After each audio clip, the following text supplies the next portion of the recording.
Ang mabuting balita ng Panginoon ayon kay San Juan. Madilim-dilim pa ng araw ng linggo.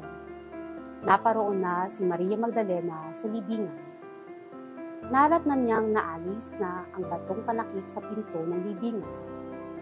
Dahil dito, patakbo siyang pumunta kay Simon Pedro at sa alagad na mahal ni Jesus at sinabi sa kanila, "Kinuha sa libingan ang Panginoon." Kaya't si Pedro at ang nasabing alagad ay nagpunta sa libingan. Kapwa sila tumakbo, ngunit si Pedro'y naunahan ng kasamang alagad. Yumuko ito at sumilip sa loob. Nakita niyang nakalagay ang mga kayong lino, ngunit hindi siya pumasok.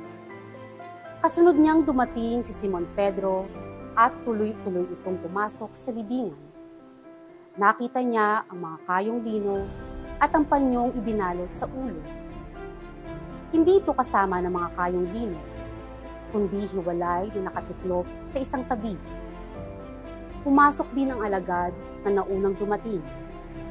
Nakita niya ito at siya'y naniwala. Hindi pa nila naunawaan ang nasasaad sa kasulatan na kailangang muling mabuhay si Jesus. Ang mabuting balita ng Panginoon. Maraming pagsubok sa buhay, ngunit ang muling pagkabuhay ni Jesus ay nagbibigay sa atin ng pag-asa na kaya nating malagpasan ang lahat kasama siya.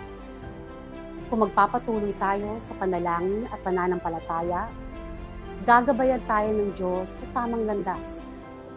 Ang muling pagkabuhay ni Jesus ay tanda ng kanyang tagumpay laban sa kasalanan at kamatayan. At bilang bahagi ng simbahan, nakikibahagi tayo sa tagumpay na ito. Sa misa, inaalala natin ito sa pamamagitan ng renewal of baptismal vows, kung saan ipinapangako nating talikuran si Satanas at ang kasalanan upang tunay tayong mabuhay kasama ni Kristo. Ngunit kung pipiliin natin ang tukso at kasalanan, mananatili tayo sa dilim. Kaya't kailangan natin piliin lumapit. Kahit mahina tayo, si Jesus ang magbibigay sa atin ng lakas. Ang kasalanan ay nag-aalipin sa tao, ngunit ang pagsunod sa Diyos ang magbibigay ng tunay na kalayaan at kapayapaan. Mahirap maging maka-Diyos, ngunit ito ang magdadala ng tunay na kaligayahan at buhay na walang hanggan. Manalig tayo sa muling pagkabuhay ni Jesus at panatilihin ito sa ating puso at isip. Manalangin tayo.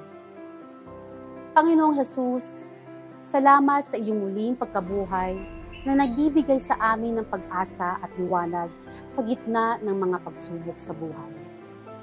Tulungan mo kaming manatiling tapat sa iyo, lalo na sa panahon ng kahinaan at tukso.